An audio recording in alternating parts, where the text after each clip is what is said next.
Dober večer, lep pozdrav z Dunaja. Tukaj smo zbrani vsi, ki smo bili danes, oziroma en del tistih, ki smo bili danes del svetovnega sprejema luči miru iz Betlehema na Dunaju. Pa bi prosila, da se kar sami predstavite. Jaz sem Drago Koren, načelnik odraslih skavtov. Jaz sem Božena Fite, predstavnica odraslih skavtov otrokov Lučke miru iz Betlehema, Lučke Betlehema. Jaz sem Matija Premolin, pokrajinski načelnik Slovenske zamejske skavtske organizacije iz Trsta. Ana Camloh, predstavnica Ljubljanske regije v tropu LMB. Jaz sem Eva Pejić, predstavnica Primorske regije v tropu. Sem Daša, nosilka Lučke miru iz Betlehema za Primorsko regijo. Super. Sem Katja, Dašina voditeljica. Urban Volta, koordinator skavtske LMB odprave Kridarica. Ok, luč miru iz Betlehema je že med nami, kot lahko vidite. Počasi bo tudi krenila proti Sloveniji. Zdaj pa mogoče, Ana, ti kot del tropa za pripravo akcije luči miru iz Betlehema, povej malo, kaj sploh je. Za tiste, ki mogoče nas spremljajo, pa niso skavti ali pa ne vejo sploh, o čemu se gre. Ja, luč miru iz Betlehema je plamen, prižgan v Betlehemu, ki se razširi po marsikakšni državi v svetu. Tudi letos smo videli zelo različne skavte. Sicer gre pa za dobrodelno akcijo. Vsako leto je nek dobrodelni namen. V Sloveniji se osredotočimo predvsem na otroke, več o tem bomo še kasneje povedali. In pa sporočilo, ki ga vsako leto plamen prinaša. Ok, Dunaj, Slovenija, Eva, kako, kdaj se je v bistvu vse skupaj začelo na Dunaju, pa kdaj pa v Sloveniji? Ja, na Dunaj je ta tam, luči miru iz Betlehema prvič prišel zlatega leta 1986. Dobro leto. V Slovenijo pa je plamen prvič prišel leta 1991 in od takrat ga redno prinašamo v Slovenijo vsako leto in ga tudi prenašamo in ponesemo v naše domove. Ok, torej že 25. leto zapored. Božena, ti si tukaj v tropu pač tudi že nekaj let. Si del tropa. Zakaj sploh LMB, oziroma kaj simbolizira? No, mogoče kar oba. Poleg tega simbolnega pomena, da s to lučko delimo tudi mir, to tisti mir, ki ga je Kristus prinesel v Betlehem s svojim rojstvom. Ampak ne samo dobrodelnost, tudi ostale stvari, ki jih plamen predstavlja. Plamen sveti v temo. Tema je nekaj slabega, neprijetnega in ko posveti plamen v temo, razsvetli okolico. Poleg tega plamen tudi ogreva. Kadar nam je hladno, mrzlo, se lahko ob plamenu pogrejemo. Zelo pomembno pa je, da se ob plamenu lahko umirimo in da lahko ta mir prinašamo tudi ljudem okrog sebe. Torej ljudem okrog sebe, med drugim tudi tistim, ki so vključeni v akcijo. Matija, boš ti povedal? Ja, v akcijo smo je vključeno več organizacij, in sicer Združenje slovenskih katoliških skavtov in skavting, Zveza tabornikov Slovenije, Združenje bratovščin odraslih skavtov in skavtin, in pa tudi mi, slovenski skavti iz Italije, in sicer Slovenska zamejska skavtska organizacija. Ste vedno zraven, ne? Smo že več let zraven, ja. Okay. Čaka nas tudi nagradna igra. Svetujem, da počakate do konca, ker bo takrat nagradno vprašanje in zelo lepe nagrade. Zdaj pa predlagam, da si pogledamo nekaj utrinkov o današnjem sprejemu.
Božena, daj nam ti pove več o tem, kako sploh prispe Luč miru iz Betlehema na Dunaj.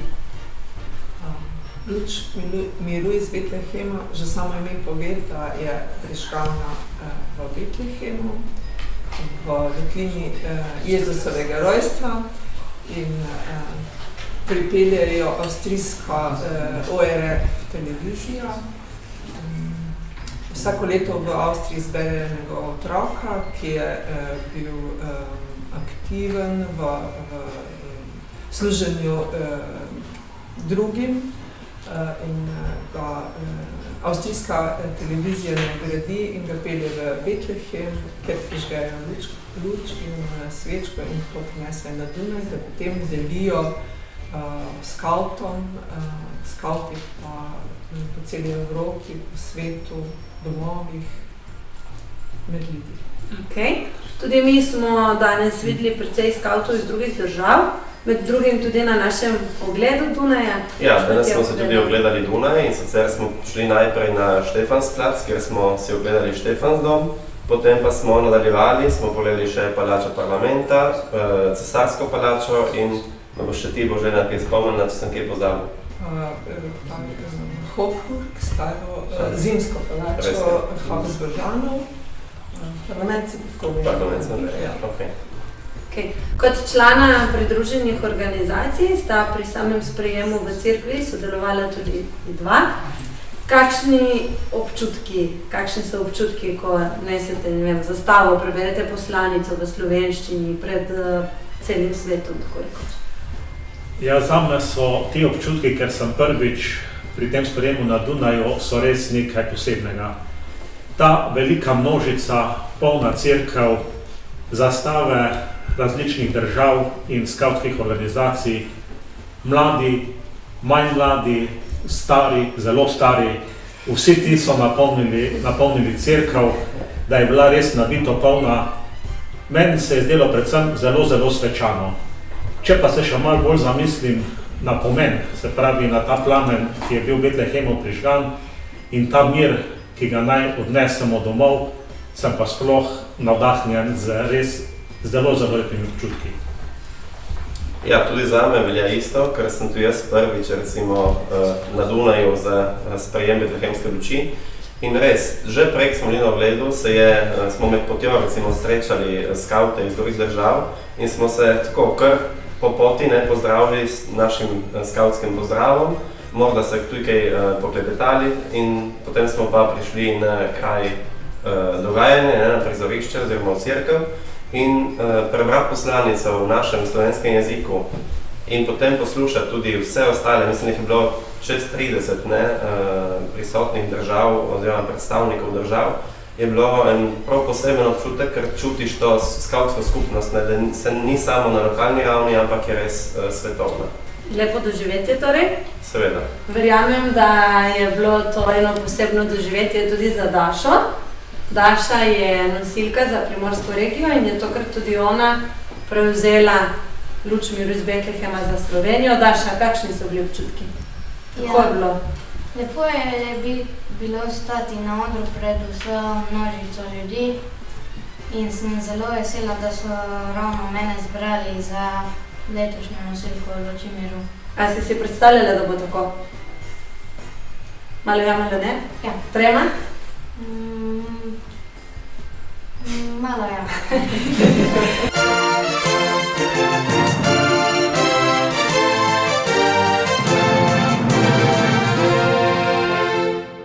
Ok, letošnja poslanica se glasi: Imam majhen problem.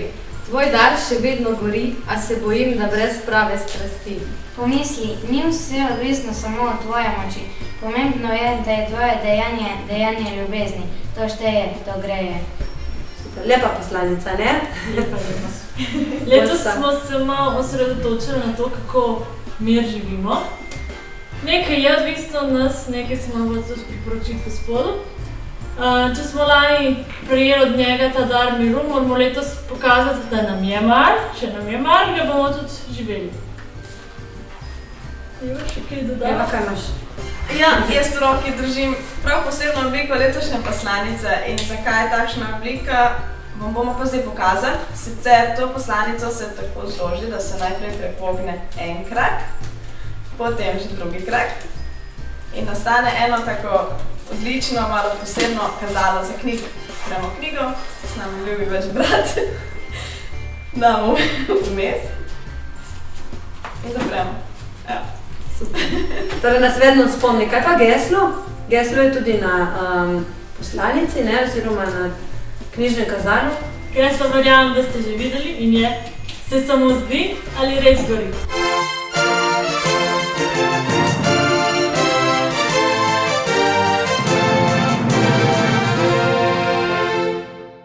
Božena, boš ti povedala kot del tropa, mogoče tudi kako bo letos potekala akcija v Sloveniji, torej zdaj, ko se vračamo. Sprejeli smo jo in potem jo bomo na regijskih sprejemih v Sloveniji razdelili skavtom, ki jih bojo prinesli v domove. Potem bomo luč miru iz Betlehema nesli tudi na protokolarni sprejem. Odrasli skavti jo bomo izmenjali na srečanju Alpe Adria, 4 držav, Italije, Hrvaške, Slovenije in tudi zamejskih skavtov. Letos se to dogaja v Italiji. Potem bomo luč ponesli na Triglav, na Blejski otok, odrasli skavti še na Ljubelj. Super. Torej na Kredarcu gre, mogoče na tem mestu se na te obračamo, Urban, da poveš malo. Tako leto se bo šla tudi na Kredarico, kot v bistvu vsako leto, ko to omogočajo razmere. Odprava bo potekala prihajajoči vikend, to se pravi 19. 20. decembra za vikend. Zberemo se zjutraj v dolini Krma in ne samo Lučko gor na Kredarico, to se pravi najvišjo ležečo kapelo na Slovenskem. Gor tudi Maša? Se trudimo, da ja, seveda je odvisno od tega, če bomo dobili duhovnika. Tako da, če se kakšen duhovnik čuti poklicanega, pa da ima čas v soboto, se nam seveda lahko pridruži, bomo veseli. Super. Na tem mestu mogoče še, če omenimo, kdaj in kje so regijski sprejemi? Ja, 3 regijski sprejemi so, ker imamo 3 regije. Mariborski se začne ob 14, z Mašo ob 16. Regijski sprejem za primorsko regijo, ki je v Ajdovščini, je ob 9, Maša je ob 16. Regijski sprejem za ljubljansko regijo pa je v Domžalah in se začne ob 16, Maša pa je ob 18. Ok, zadeva se ne zaključi torej po regijskih sprejemih, sledijo še protokolarni, mogoče še samo omenimo, če nas bojo zasledili, kje v mediji, kam in kako gremo naslednji teden. Ja, drži, v prihajajočem tednu se bomo udeležili tudi protokolarnih sprejemov. Lučko oziroma plamen bomo odnesli v državni zbor, predsedniku države, predsedniku vlade, na hrvaško veleposlaništvo, urad za mladino, na vojaški vikariat. Bi vas pa rada v tej priložnosti še povabila, da se nam v sredo pridružite na študentski sveti maši, katero pripravljamo prav posebej skavti, kamor bomo tudi prinesli tale plamen in ga boste potem lahko odnesli v vaše študentske domove, pa tudi domov in naprej. Ok, torej skavtska, študentska maša, ki se je lani izkazala zelo dobro, zelo lepo, tako lepo povabljeni. Kaj še takega mogoče glede na to, da že 25. leto, kar spremlja akcijo? 25 let je letos, ja. Zato smo se lotili ena akcija Res gori, ko je že Urban prej omenil, je ena od teh akcij Kredarca. In pa še, ne vem, tudi drugi stegi ponesejo luč v hribe. Vem, da greste vi na Sveti Ja, mi Višarje, gremo na ne? Sveti Višarje, ja, 20. zjutraj. Trdino vrh, pa tudi še drugi hribi so in letos smo naredili zemljevid, kjer so še bolj opisani ti dogodki in poudarjeni v akciji Res gori. Potem pa še ena druga akcija, in sicer To graje, kjer so pa opisi oziroma doživetja nekdanjih sodelujočih pri akciji in spominčki, utrinki. Super. Letos ne gre samo dobrodelni namen, torej izkupiček od sveč, nalepk v dobrodelne namene. Je tudi SMS donacije smo vklopili, torej na 1919 LUC1 ali LUC5 lahko pošljete in darujete 1 evro ali 5 evrov. Eva, zakaj je letos to toliko razširjeno, zakaj bo letošnji dobrodelni namen malo drugačen? Ja, 25 let, 25 izzivov, vse nekaj na 25. Mi smo se odločili, da naredimo letošnji dobrodelni namen malce drugačen. In sicer letos bomo otroke iz socialno ogroženih družin peljali na eno zimovanje, katerega bomo organizirali in pač s tem zimovanjem jim res želimo pričarati neko lepo zimsko vzdušje, kjer se bodo lahko nekateri prvič podali na smuči, nekateri mogoče drugič. In da ne bi bil to samo en vikend res lepo preživeti, si želimo tudi, da bi s tem denarjem, ki ga bomo prejeli preko donacij, lahko tudi naprimer razno opremo, kombinezone, rokavice podarili, kar bi pač potem še lahko uporabili za naprej, za zimske radosti, in da bi res odnesli nekaj lepega od tega, da jih bo še dolgo grelo. Zimovanje oziroma ta zimski tabor bo od 5. do 8. februarja 2016. Na spletni strani lmb.scout.net je objavljen tudi razpis za sodelovanje, torej prijavite se lahko tisti, ki bi radi na kakršenkoli način sodelovali, torej ali ste učitelji smučanja, ali bi radi kakšno delavnico izvedli, program, karkoli. Za konec, prišli smo do konca, pa bo Daša postavila še nagradno vprašanje. Odgovore lahko pošljete na lmb@scout.net. Vprašanje se pa glasi: Kdaj je Plamen LMV prvič prispel na Dunaj? Super, hvala Daša, torej vse odgovore na lmb@scout.net. Nagrade se splača. To je to. Hvala tudi ekipi Scout.net, ki je poskrbela za to javljanje v živo vsem, ki ste sodelovali. Hvala Daši, hvala vsem predstavnikov, pa se vidimo doma.